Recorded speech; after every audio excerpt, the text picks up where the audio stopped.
Le dimanche soir, on ralentit, on souffle et Aix-les-Bains, on prend aussi le temps de rencontrer celles et ceux qui font la ville. Bienvenue dans Aix Inside, le rendez-vous du dimanche soir à Aix-les-Bains, là où l'on parle de parcours, de métiers et d'histoires vraies sans filtre. Et si vous êtes resté avec nous ce soir, ce n'est pas un hasard, parce qu'il y a des conversations qu'on n'a jamais le temps d'avoir la semaine, mais qui peuvent vraiment changer votre regard. Aujourd'hui, on va parler d'un métier que tout le monde connaît de nom, mais que peu de gens comprennent vraiment, notaire. Achat immobilier, transmission, décisions importantes de la vie, derrière chaque signature, il y a des enjeux humains, juridiques et parfois même émotionnels. Pour en parler, j'ai le plaisir de recevoir Kevin Boisin, notaire à Aix-les-Bains, qui va nous ouvrir les coulisses de son métier, nous expliquer un peu des cas concrets et partager sa vision. Alors que vous soyez en train de réfléchir à un projet immobilier ou simplement que vous voulez comprendre comment les choses fonctionnent, Aix Inside, ça commence maintenant. Je vous souhaite une très belle soirée en compagnie de Kevin Boisin. Andiamo!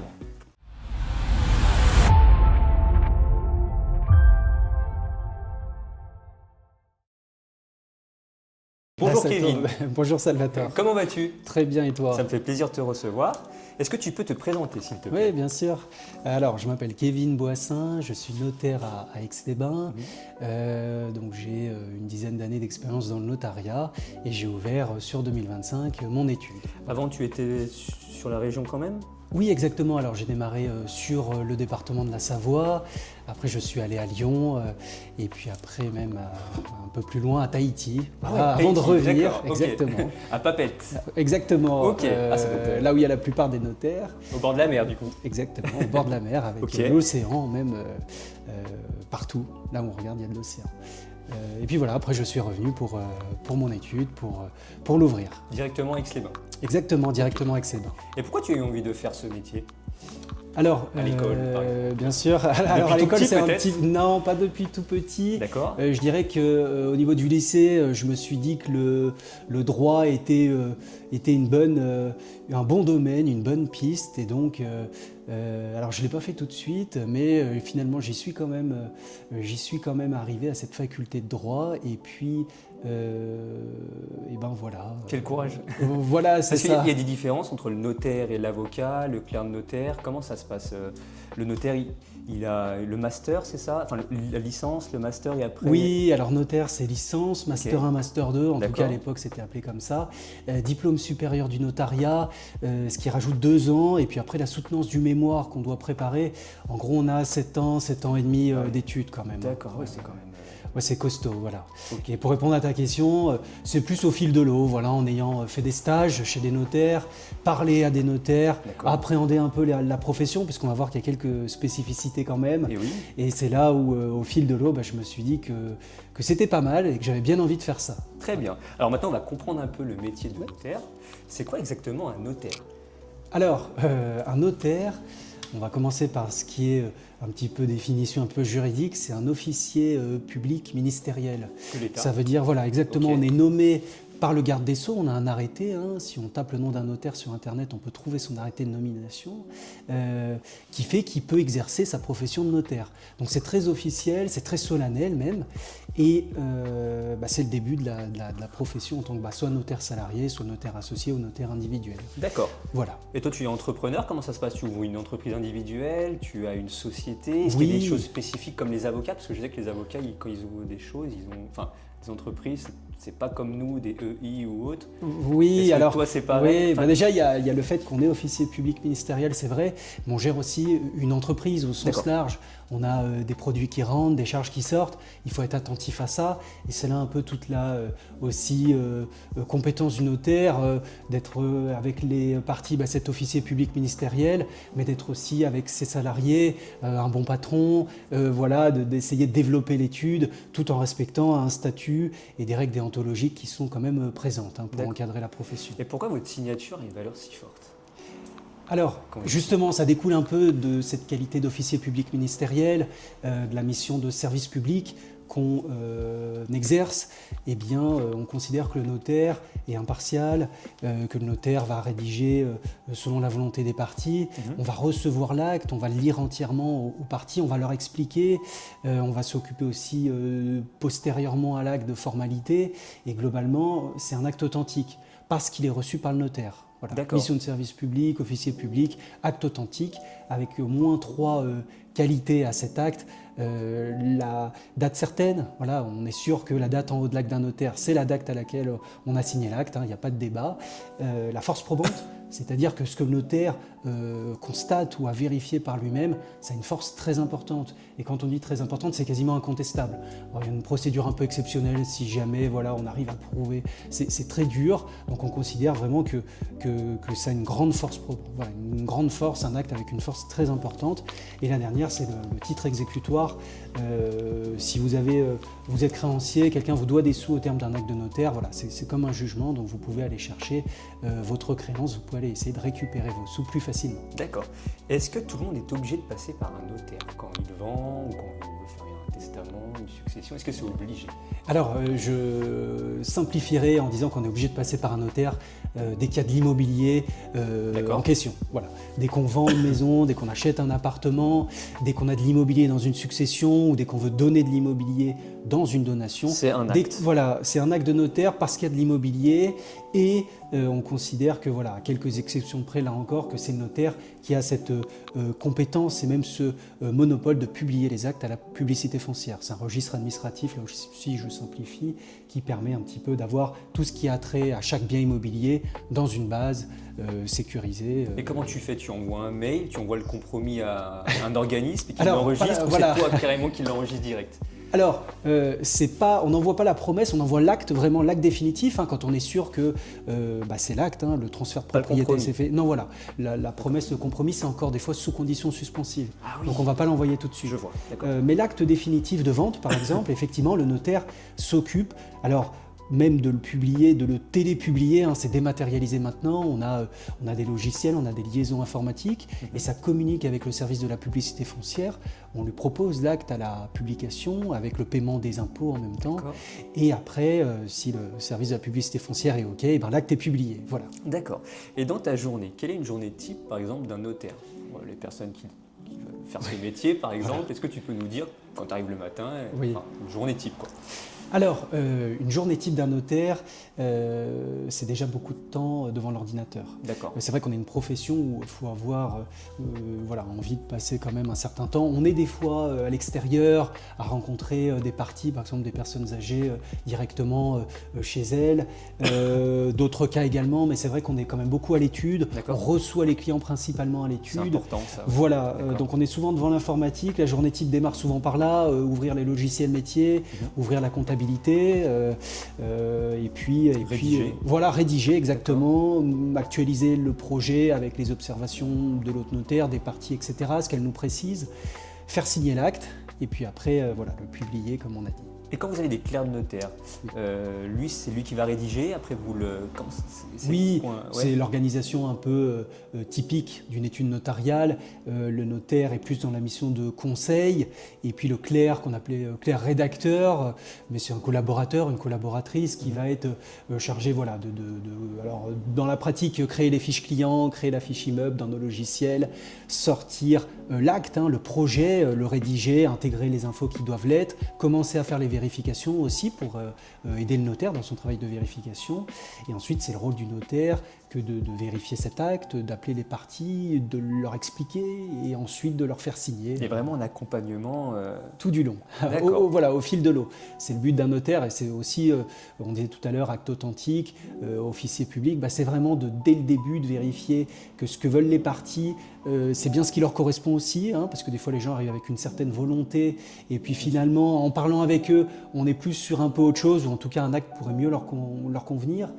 Donc on vérifie que ça réponde à leurs besoins, on vérifie qu'ils aient pleine connaissance de toutes les conséquences de cet acte, on les conseille au mieux et ensuite c'est là où avec l'acte on va leur lire l'acte et puis le signer avec eux. Et quels sont les actes que vous signez le plus souvent ?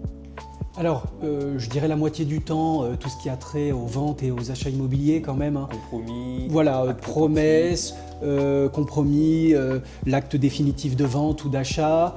L'immobilier, c'est à peu près la moitié du travail d'un notaire. c'est après tout ce qui est droit de la famille, déclaration de succession, partage, testament avec les parties, donation, partage, etc. Ça vient compléter un petit peu la journée type du notaire. Comment un testament, moi j'ai l'image du testament avec le coffre, tout ça, est-ce que c'est vrai? Est-ce que vous rédigez à la main, ça se rédige maintenant avec l'ordinateur, après vous y mettez dans un coffre, comment ça se passe? Alors, on va dire déjà que par principe le testament, et puis par généralité, il est rédigé par les parties. C'est la personne qui va le rédiger elle-même. Voilà, ça c'est le type de testament qu'on rencontre le plus. Devant vous, chez eux? Alors on peut le sur-modèle du notaire, c'est-à-dire qu'on vient voir le notaire, on lui explique ce qu'on veut, le notaire rédige un modèle, il l'envoie, il le transmet aux parties, elles regardent si ça leur convienne, et elles le rédigent elles-mêmes. Sans rature, sans rayure, d'une traite, voilà, après y avoir bien réfléchi, et elles reviennent à l'étude, le déposer effectivement au coffre-fort si elles le souhaitent, c'est un peu plus sécurisé que le garder chez soi, et puis surtout nous le notaire, on va inscrire non pas le contenu du testament, qui est secret évidemment jusqu'au décès de la personne, mais plutôt son existence, on l'inscrit dans un fichier pour permettre, je simplifie, mais à d'autres notaires qui auraient plus tard dans 30 ans la charge de la succession de retrouver l'existence de ce testament et d'écrire au notaire qui le détient physiquement. D'accord. Voilà. Donc ça c'est le testament le plus courant, les gens l'écrivent. Après c'est vrai que si on est dans des cas un peu particuliers, ça peut être aussi reçu par deux notaires, etc. C'est moins courant, mais ça peut, faut en parler avec son notaire. Il peut avoir deux notaires. Voilà, c'est ça. D'accord, voilà, exactement. Je ne savais pas. Et quel est le rôle du notaire avant, après et pendant la signature? Alors, le rôle du notaire, il a un devoir de conseil qui est très large. Son but est avant tout, comme je disais un petit peu, de vérifier que ce que les parties amènent un petit peu avec eux est bien ce qui leur correspond. Pendant la signature, on va leur lire l'acte, très important, mais au-delà d'une lecture littérale, surtout leur expliquer finalement les tenants, les aboutissants, les conséquences futures, juridiques, fiscales, etc. Et après la signature, une fois qu'on a signé, on va s'occuper de ce qu'on appelle, c'est moins glamour, mais les formalités postérieures. Formalités postérieures, c'est notamment par exemple pour une vente la publier, si c'est pas publié, la faire enregistrer l'acte auprès de l'administration, etc. Il y a pas mal de petites formalités. Ça peut être infogreffe, maintenant le guichet unique de l'INPI où on va déposer les statuts d'une société qu'on vient de faire. Voilà, tout ce qui est un peu formalité postérieure, on va mettre ça dans un grand sac. Et le but, c'est de se dire qu'on s'occupe de tout jusqu'à la fin. Et c'est là où on précise aux parties que tout est bon, tout est fait. D'accord. Maintenant, on va parler un peu des actes et des documents. Qu'est-ce qu'un acte authentique ? Alors, l'acte authentique, c'est vraiment l'acte qui est reçu par le notaire. En haut de l'acte, vous aurez le nom du notaire, la date, le lieu où il vous a reçu. Après, vous aurez son contenu, mais à la fin, vous aurez aussi la signature. C'est-à-dire qu'au début, à la fin, vous êtes encadré par le notaire. Et au milieu, bien sûr, il vous explique un petit peu le contenu de l'acte. Et après, c'est ce qu'on a dit, force probante, la grande force de l'acte, date certaine, on est sûr de quand on a signé, et puis le titre exécutoire, comparable un peu à une décision de justice, un jugement. Avec l'acte du notaire, vous pouvez notamment récupérer par exemple un loyer ou récupérer votre créance si vous êtes dans ce cas-là où vous n'êtes pas payé par votre débiteur. D'accord. Et dans l'immobilier, quand on signe un compromis, une promesse de vente, quelle est la différence entre les deux ? Parce qu'on dit on va signer le compromis tout le temps, mais des fois on signe des promesses. Voilà. Aussi même plus souvent des promesses, je pense. Exactement. D'accord. En fait, alors compromis c'était un peu l'ancien terme. À l'époque, c'était d'ailleurs, il n'y avait pas marqué vraiment compromis ou alors c'était plutôt marqué promesse synallagmatique, etc. En fait, c'était une forme qu'on a un petit peu au fur et à mesure les notaires mis de côté pour justement ce que tu évoques, la promesse authentique, unilatérale. Donc là, c'est vraiment un acte de notaire, alors qu'avant le compromis était des fois sous seing privé même. On en parlera tout à l'heure. Voilà. Là maintenant, la promesse, elle est authentique, elle est unilatérale, c'est le vendeur qui s'engage à vendre son bien si l'acquéreur lève l'option. Alors, on retrouve pas mal de similarités, qui vend, qu'est-ce qu'on vend, qui achète, sous quelles conditions, prêt, pas prêt, comptant, etc. C'est quasiment pareil, mais c'est un petit peu évolué. D'accord. Et quelle est la différence, encore une autre différence, entre un acte sous seing privé et un acte notarié ? Voilà. Sous seing privé, c'est vraiment... Sous seing privé, ça veut dire que c'est signé. Vous n'aurez pas le nom du notaire en haut, vous aurez marqué entre les sous-signés. Entre nous, par exemple. Voilà, on exactement. fait un acte sous seing privé, on signe, et entre un acte les parties. notarié, c'est avec le présence notaire. d'un notaire. Toujours la présence d'un notaire, c'est ça qui va faire la grosse différence. Oui. Et pourquoi vos actes sont quasiment impossibles à contester ? Par exemple, si quelqu'un, au bout d'un mois après la vente. Oui, dit j'avais pas envie de vendre. Voilà, Voilà. C'est pas possible de contester un acte du notaire. Non, parce qu'en fait, ça découle un peu de ce qu'on s'est dit, mission de service public, qualité d'officier public. On est là au rendez-vous, on explique aux parties, on s'assure qu'ils ont envie de vendre. Par exemple, c'était notre question. Et la force probante du notaire, c'est vraiment tout ce que le notaire constate ou vérifie par lui-même, c'est pas possible de le contester. Sauf une procédure exceptionnelle, inscription en faux, mais qui est hyper compliquée à mettre en œuvre et qui, honnêtement, dans la plupart des cas, est inapplicable parce que le notaire, justement, a bien fait son travail. D'accord. Combien de temps un notaire garde les documents? On en a parlé en préparant. Exactement, alors c'est 75 ans. 75 ans, ah d'accord. Voilà. Donc, ça veut dire qu'au bout de 40 ans, si on veut voir un document ou autre, on peut contacter le notaire qui a fait la signature ou l'office, le notaire qui a repris. Parce que vous avez des archives. Exactement, c'est des archives. Peu importe le changement du notaire, un nouveau notaire qui arrive dans l'étude, il conserve ses archives de l'étude. Après, il reste une solution si vraiment les archives ont par exemple été perdues ou c'est des rares cas, on peut quand même le demander justement au service de la publicité foncière. Donc ne pas oublier cette possibilité quand même. Mais c'est vrai que le notaire garde les actes pendant très longtemps et encore plus avec l'informatique maintenant, où dans un clic on peut retrouver facilement ce qu'on a signé il y a quelques années. D'accord. Parlons d'argent maintenant. Ça c'est important. À quoi servent vraiment les frais de notaire? Alors, parce qu'on paye 8%, c'est ça? Exactement, voilà. À quoi ça sert? On va dire environ 8%. Le notaire est en fait surtout dans ses frais de notaire un collecteur d'impôts. On va dire que sur les 8%, vous en avez quasiment 7 qu'on collecte, un petit peu moins, qu'on collecte directement pour le compte de l'administration fiscale. On va parler dans une vente de taxes de publicité foncière, de contributions de sécurité immobilière, etc. On collecte tout ça. Et quand on publie l'acte à la publicité foncière, c'est là où on remet à l'administration le montant des impôts. Et ça correspond quasiment à 80% de ce qu'on demande aux parties. Et c'est vraiment des impôts. Voilà, c'est des taxes. Et vous, sur 8%, quelle part vous revient vraiment, réellement? Alors on peut même simplifier en se disant que le notaire, il va souvent prendre un tout petit peu plus d'1% sur la valeur du prix. Par exemple, vous vendez un appartement à 300 000 €, les frais de notaire, c'est un petit peu plus d'1%, donc voilà, un peu plus de 3 000 €. D'accord, voilà. Sur les 8%, sur l'ensemble du... Sur l'ensemble du prix, voilà, on peut schématiser comme ça. Même pour d'autres types d'actes, cette règle des 1%, elle est quand même assez facilement applicable. Ça sera parfois moins, parfois plus, mais globalement, c'est un peu l'enveloppe qui est attribuée du coup, aux vrais frais de notaire, puisque c'est ça que prend le notaire. Le reste, c'est des taxes qu'on collecte. Et je pense que les gens veulent savoir pourquoi, par exemple, un premier couple, si un primo-accédant, il veut acheter dans du neuf, il a 3%, il achète dans du vieux, il a 8%. Pourquoi, qu'est-ce qui explique cela?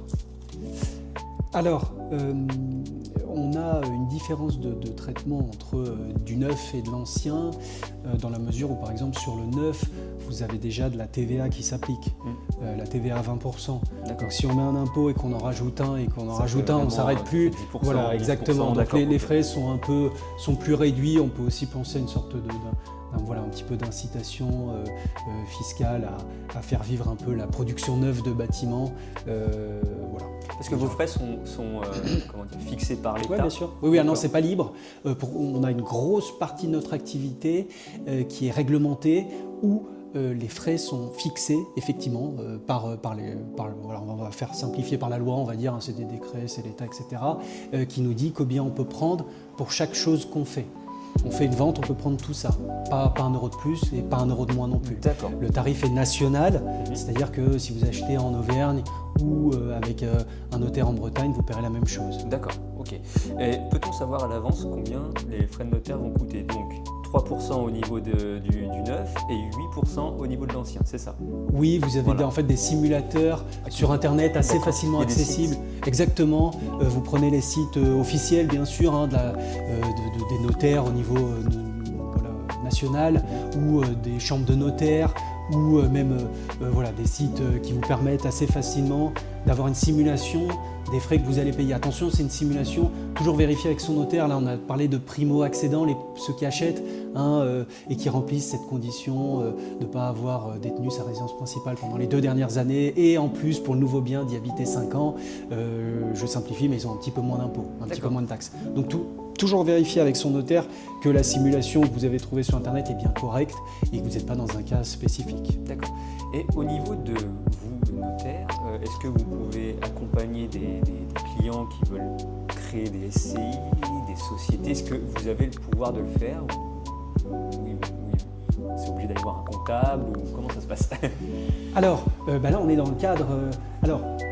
On va schématiser et résumer que si par exemple vous apportez de l'immobilier à une SCI, il y a de l'immobilier, il faut passer par le notaire. Voilà. Toujours à cause de ce facteur immobilier. Il faut toujours En passer revanche, par le notaire. voilà, pour le reste, on va plutôt considérer qu'on est dans un secteur libre où effectivement la concurrence joue entre les experts comptables, les avocats, les notaires qui ont développé un petit peu cette compétence en droit des affaires. Et finalement, j'ai presque envie de vous dire, vous pouvez aller voir n'importe quel de ces professionnels pourvu que ça vous convienne. Et comme on est en secteur libre, là les frais de notaire vont pas être fixés par l'État. Vous voyez, on peut là négocier librement avec les parties parce que les autres professions négocient aussi librement avec les parties. D'accord. C'est le secteur, on va dire, libre à la concurrence. Maintenant, on va parler aux étudiants. Pour devenir notaire, quel parcours faut-il pour devenir notaire? S'accrocher. Ça, c'est sûr. Voilà. Alors globalement, la faculté de droit, on l'a dit pendant 5 ans. Ensuite, à l'époque où je le faisais, le diplôme supérieur du notariat, voilà. C'est quelques années qu'on rajoute. Et ensuite, on commence, principe, notaire stagiaire, notaire assistant, notaire salarié, et puis notaire soit associé, soit titulaire de son office.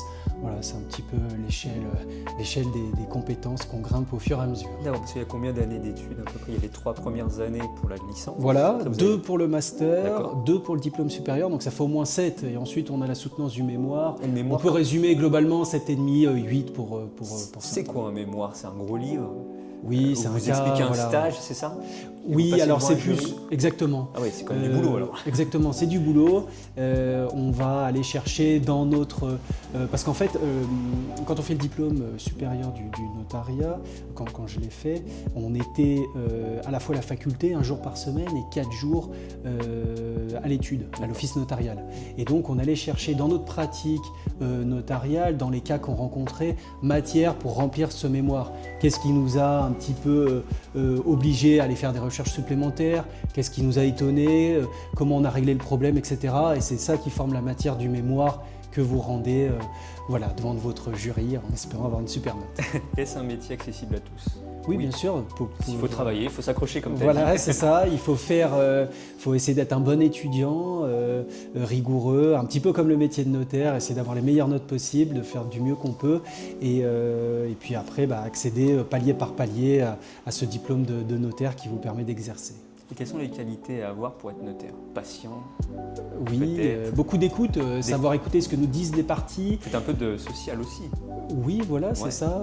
Savoir écouter aussi ce que nous disent pas les gens, parce que des fois dans leur réaction, on va comprendre qu'il y a peut-être un petit point de blocage, soit juridique, soit peut-être plus qui a trait à la personne, psychologique, et c'est ça qu'on doit lever. Donc écouter aussi ce que les gens ne nous disent pas. De la patience bien sûr, essayer d'être rigoureux quand même, parce que c'est vrai que ça va avec la qualité d'officier public, de s'appliquer à faire les choses correctement pour éviter les contentieux plus tard. Et pour toi, qu'est-ce qui est le plus difficile dans ce métier? Les rétractations, comme nous, agents immobiliers? Non, même pas, parce même que pas. Non, les rétractations finalement c'est la possibilité offerte par la loi. Alors les parties ont bien le droit de la mettre en œuvre. Tout à fait, oui. S'ils le souhaitent. Non, je dirais plutôt un petit peu les journées qui s'enchaînent avec un petit peu comme un sportif, le fait d'essayer de toujours de rester au bon niveau attendu par les gens, à la fois sur le conseil, au niveau déontologique également, toujours bien respecter les règles qui s'appliquent à notre statut, et puis entrepreneurial aussi, d'essayer de faire vivre son office, de développer, affronter les moments de conjoncture où ça va moins bien. En fait, rien n'est dur pris isolément, mais pris ensemble, ça fait quand même pas mal de boulot. D'accord. Au niveau de l'avenir du métier, quel impact a le numérique sur ton travail?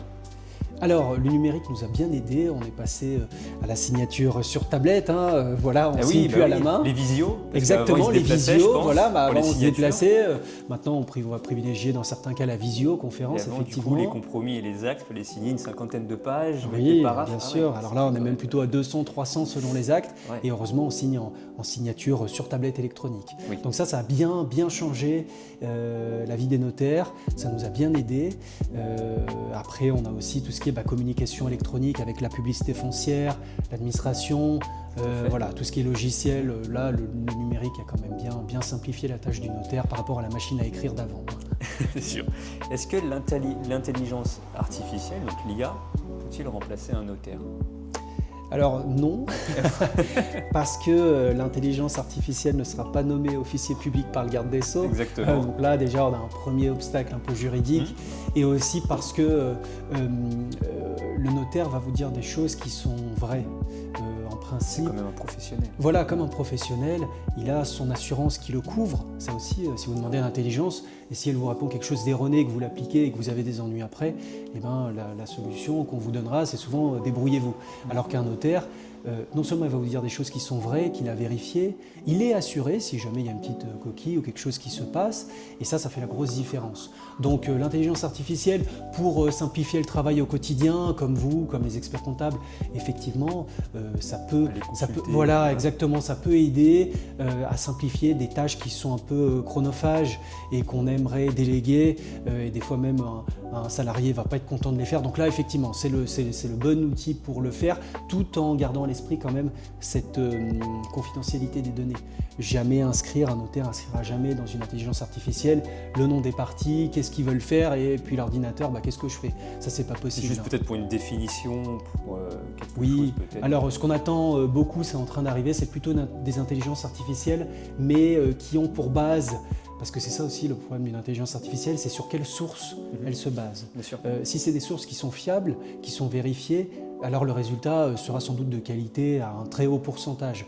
Mais le problème, c'est que ces bases-là, c'est plutôt celles qui vont être, on va dire, mises en pratique, enfin utilisables par les notaires, par les éditeurs juridiques. D'accord. Voilà, on pense aux plus grands éditeurs juridiques nationaux. On attend, c'est en train d'arriver, ces intelligences artificielles, ces systèmes un peu informatiques qui nous permettront d'aller plus vite. Si une intelligence artificielle est basée sur un ensemble de données qui n'est pas vérifié, voire qui se contredit ou qui est faux, là votre réponse ne sera pas bonne. Ça peut aider les parties, c'est vrai que des fois on n'a pas envie de déranger le notaire, on fait notre première recherche, mais toujours passer à l'assurance et à la compétence d'un professionnel ensuite. Comment tu vois le métier dans 20 ans, pour les jeunes qui nous regardent? Alors, tu as une idée? Oui, on sera tous des hologrammes. Voilà, et on se parlera tous à distance. Non, bien sûr, je pense que les professionnels, y compris le notaire, ont une carte à jouer sur le côté humain, pédagogue, parce que c'est vrai on parlait d'intelligence artificielle, si vous posez votre problème, que vous avez une réponse, déjà il faut la lire. Si vous avez besoin d'explications, vous pouvez demander, mais est-ce que ça correspondra quand vous avez en face de vous le notaire avec cette pédagogie, ce côté humain? Ça peut être aussi un petit peu la voie vers laquelle il faut s'engager dans un monde où c'est vrai que c'est de plus en plus numérisé, informatisé, d'avoir quelqu'un, un professionnel à qui on peut appeler même quand on est en difficulté, alors un peu tard, un peu tôt, un week-end, etc. Ça peut être la voie dans 20 ans, et puis aussi de continuer dans cette voie numérique, mais tout en gardant ce qu'on a dit à l'esprit. Eh bien écoute, maintenant on va faire un petit jeu. Ok. Pour finir, c'est le mythe ou réalité. Voilà. Okay. Je vais te poser des questions, tu vas me dire si c'est un mythe ou si c'est la réalité. Puis tu vas argumenter, c'est avec plaisir. Donc je te préviens, ça va surprendre. Ok, dis-moi tout. Le notaire, c'est juste des signatures et des tampons. Mythe ou réalité? Clairement mythe. D'accord. C'est un mythe parce qu'effectivement, si on mettait juste des tampons, ça existe ces systèmes un peu dans d'autres pays où le notaire est plus là pour tamponner. Voilà, c'est pas le cas en France. Le notaire a un énorme rôle de conseil et il ne mettra jamais un tampon sur un document sans avoir la certitude que tout le monde autour de la table est d'accord et que ça correspond bien à la volonté des parties. Donc clairement mythe, à 100%. Ok. Les frais de notaire vont dans la poche du notaire. C'est pour ça que tu es là, je pense, non? Oui, alors réalité. Voilà, ça aussi c'est 100% mythe, voilà. Parce que en réalité, on l'a dit tout à l'heure, c'est souvent 1% de l'opération seulement qui va au notaire. Et là-dessus, le notaire doit aussi payer ses collaborateurs, payer ses propres impôts, reverser la TVA, etc. Donc non, c'est un mythe. Est-ce que le notaire défend toujours le plus fort? Alors non, c'est 100% mythe, toutes ces questions. Non, le notaire défend toutes les parties, souvent dans les dossiers en plus. maintenant, vous avez deux notaires. Vous avez en plus notaire de votre côté, notaire de l'autre côté, voire des fois vous avez trois notaires sur un dossier. Tout simplement. Trois notaires, Voilà. j'ai jamais vu ça. Si, ça peut arriver, c'est une succession un peu compliquée. Et du coup, vous partagez les honoraires. Exactement. Ce qu'il faut rappeler aux parties, c'est que, notamment dans une vente, qu'il y ait un notaire ou deux, on va partager les honoraires. Voilà. Ça ne sera pas plus cher. C'est l'acquéreur souvent qui paye les frais de notaire. En avoir deux, c'est-à-dire lui il a son notaire et le vendeur a son notaire, ça lui reviendra pas un euro plus cher. Et quand on paye 500 € pour le compromis, 500 ou 600 €, Oui. je ne sais plus combien c'est. Là c'est pareil, quand il y a deux notaires, c'est partagé vous avez 250 et puis lui 250. Alors, Ou c'est comme celui la qui promesse rédige est rédigée par le notaire, Je vois. c'est D'accord. lui qui va conserver, Qui alors souvent ça peut être 300, 400 €, moi ça dépend des régions, et c'est lui, le notaire rédacteur, qui va le conserver. Donc ça, c'est pas partagé. Ce qui est partagé, c'est plutôt l'émolument. Enfin bon, voilà, on va résumer ça en les frais du notaire, mais en fait c'est l'émolument qui est partagé. Pour une promesse, c'est pas partagé. On va chez le notaire que pour les successions et l'immobilier. Mythe ou réalité? Alors on va dire mythe à Encore. 75%, c'est vrai D'accord. que voilà, pour ces cas-là on y va. On peut aussi aller voir son notaire pour les cas qu'on a évoqués ensemble, constitution d'une société. Alors les notaires font depuis toujours de la gestion de patrimoine, pas des placements financiers évidemment, mais tout ce qui est aménagement des régimes matrimoniaux, tout ce qui est opération de donation aux enfants, tout ce qui est un petit peu gestion de patrimoine, je veux dire juridique, on peut aller voir son notaire. D'accord. On peut aller le voir également pour voilà, tout ce qui est droit rural, on peut aller le voir pour pas mal de choses, avoir des conseils un peu globaux, et le notaire de toute façon n'hésitera pas à envoyer vers un autre professionnel si c'est moins son domaine ou qu'ils sont un petit peu moins à l'aise. Voilà. D'accord. Je n'interviens que dans les moments formels de la vie. Mythe ou réalité? Alors, pour le coup, c'est assez vrai parce qu'on est souvent sollicité dans les grands événements de la vie. Quand on achète, quand on revend, quand on se marie, quand on se paxe, quand on divorce, quand on a un décès dans sa famille. Donc c'est vraiment des événements hyper importants pour les gens et c'est là où le notaire intervient. Mais c'est vrai que la démarche du notaire, elle est, alors on va pas dire mensuelle, mais elle peut être quand même annuelle. Annuelle dans le sens où on peut aller voir son notaire chaque année si on a des questions. Le conseil demeure gratuit, c'est-à-dire qu'on peut aller voir son notaire, on peut lui poser ses questions, il répondra avec plaisir. Donc voilà. J'ai une autre question qui me vient Oui. à l'esprit là. Quand il y a des notaires, par exemple toi tu es à Aix-les-Bains et Oui. qu'il y a le notaire de l'acquéreur, que tu représentes le vendeur, le notaire de l'acquéreur est à Paris. Qui rédige? Comment ça se passe? Alors on a Il y a des lois, hein, c'est ça? Exactement, on a D'accord. des règles en fait on appelle ça des règles de compétence, celui qui va rédiger l'acte, celui qui tient la plume comme autrefois. Et effectivement ça dépend de qui représente qui et D'accord. qui est situé où. Voilà, donc par principe on va dire que c'est plutôt maintenant le notaire du vendeur qui rédige. Donc si je représente le vendeur, je suis à Aix, je rédige. Et si on est dans un cas un peu spécifique, je représente par exemple l'acquéreur, mais le notaire du vendeur, lui, il est assez loin. Voilà, on prend exemple, Lyon, la Bretagne, Paris, etc. Et le bien est à Aix. Là je vais reprendre la main, c'est-à-dire que c'est pas le notaire du vendeur qui va rédiger. D'accord. Voilà, c'est moi en tant que notaire acquéreur parce que le bien est proche et que l'autre est loin, etc. D'accord, donc lui après vous C'est- rédigez, c'est- il y a la ouais, visio et... C'est quasiment invisible pour les parties, les notaires s'accordent entre eux Oui, bien sûr. sur, en fait, avec ce règlement qui rédige, et puis voilà. D'accord. Et l'autre vérifie, enfin il y a un vrai partage des tâches. Qu'est-ce qu'une condition suspensive? Alors, condition suspensive de manière simple, vous signez un document, mais son exécution totale va être suspendue à la réalisation de cette condition. On en prend une très simple, vous voulez acheter une maison, on fait une promesse, par contre vous devez avoir un accord de la banque. Ça ne dépend pas de vous, donc c'est porté en condition suspensive. Si vous avez l'emprunt, vous achetez, mais si vous avez des refus de prêt des banques que vous avez sollicitées, la condition n'est pas remplie, donc on n'ira pas à la vente définitive. D'accord, voilà. Donc c'est une condition, en fait, j'achète à condition. Voilà, en fait c'est si j'ai ça, j'achète. Par exemple, si j'ai mon prêt, j'achète, ça c'est une condition suspensive.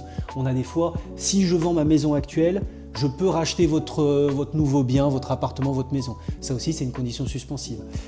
Pour finir, est-ce que tu peux nous expliquer un peu au primo-accédant Oui. comment on achète? Alors, on visite, après il y a une offre d'achat. Qu'est-ce qu'une offre d'achat? Qu'est-ce qu'une promesse de vente? Enfin, et après l'acte authentique. Comment ça se déroule? Donc l'offre d'achat.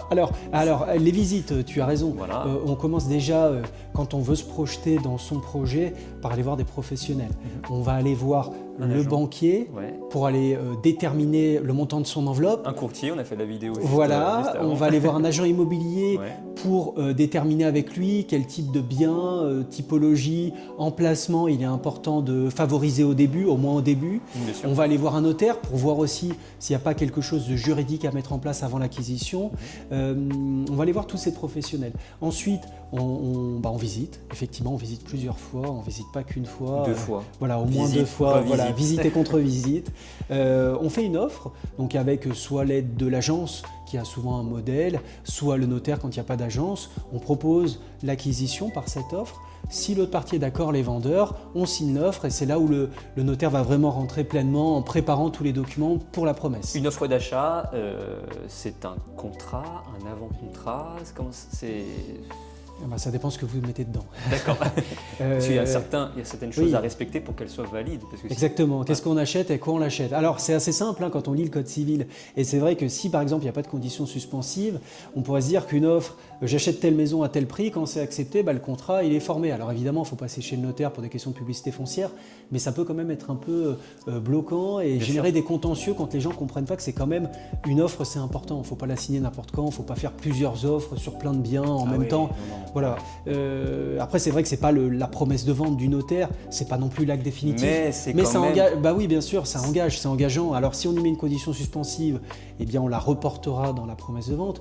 Mais en principe, il faut quand même que ce soit à minimum quasiment pas autant détaillé qu'une promesse de notaire, mais au moins tout ce qui est important, il faut le mettre dans l'offre.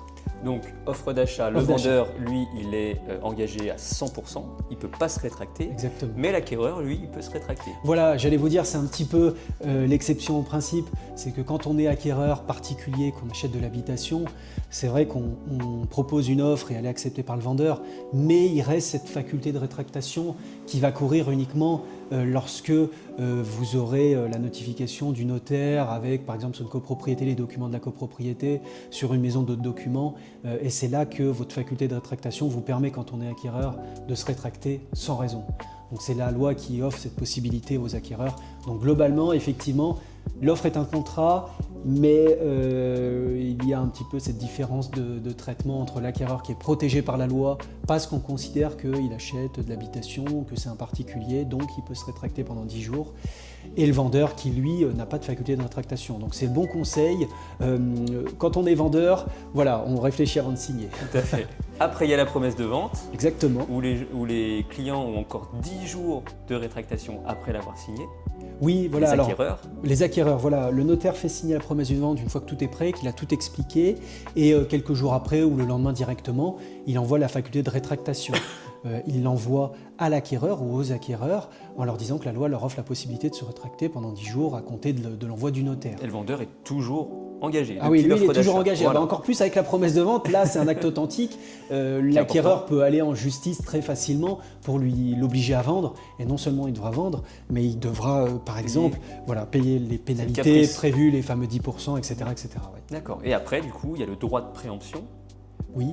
Tu demandes à la mairie si la mairie... Si on est dans ce cas-là, il y a le droit de priorité, par exemple, d'une commune, on va faire simple, et c'est le notaire qui va solliciter la commune en disant on envisage telle vente, on a signé la promesse, dans 3 mois on signera l'acte authentique, est-ce que vous souhaitez passer en priorité, c'est-à-dire écarter l'acquéreur et conclure avec le vendeur? C'est un peu dur, mais pareil, c'est légal dans certains secteurs, pour certains types de biens, la mairie a un droit de priorité. Voilà, on va résumer en disant que c'est 2 mois, voilà, le droit de préemption. Et il te donne une réponse ou alors, s'ils répondent, c'est soit oui, soit non. S'ils répondent pas, c'est que c'est bon. S'ils répondent pas, c'est que c'est non. Il n'y a pas de réponse. Après, ça vaut ils refusent tacitement de préempter. Bon, c'est comme s'ils avaient dit non, mais ils ne le disent pas, mais c'est non. Et après, on peut signer l'acte authentique. Exactement, c'est l'acte définitif qui va remplacer d'ailleurs la promesse. Il remplace l'offre, il va tout remplacer, on se référera pour toujours à cet acte-là. C'est vraiment l'acte, on va prendre la vente, l'acte authentique de vente, c'est celui qui transfère la propriété, c'est-à-dire le fait d'être propriétaire d'un bien avec tous les droits et les obligations, et aussi la jouissance, c'est le moment où on vous remet les clés et que vous pouvez vous installer dans la maison. Donc ça, c'est vraiment la vente définitive. Voilà, et puis là c'était un peu le résumé, mais après il y a les conditions suspensives. Entre la promesse, Voilà, si vous avez exactement. de prêt bancaire ou d'obtention exactement. de permis de construire. Mais ça, Voilà, après, exactement. Mais là, on a résumé un peu le global. Oui, voilà, on a fait ça. Si cet épisode vous a permis d'y voir plus clair, de mieux comprendre les enjeux derrière certaines décisions importantes de la vie, alors vous comprenez l'esprit d'X-Inside. Et si vous êtes commerçant, artisan, entrepreneur, indépendant ou simplement passionné par votre métier et que vous avez envie de partager votre parcours, votre passion ou votre histoire, contactez-nous. L'adresse mail est indiquée dans la publication. Pour soutenir X-Inside, pensez aussi à vous abonner sur YouTube et Spotify, à laisser des commentaires et à partager cet épisode autour de vous au maximum. Vous pouvez également nous suivre sur Instagram et Facebook pour découvrir les coulisses, les prochains invités et les extraits des émissions. N'oubliez pas, c'est grâce à vous que ces conversations continuent et que l'on peut mettre en lumière les acteurs de notre territoire ici à Aix-les-Bains. Merci de nous avoir suivis, bon lundi et à très bientôt pour un nouvel épisode d'X-Inside.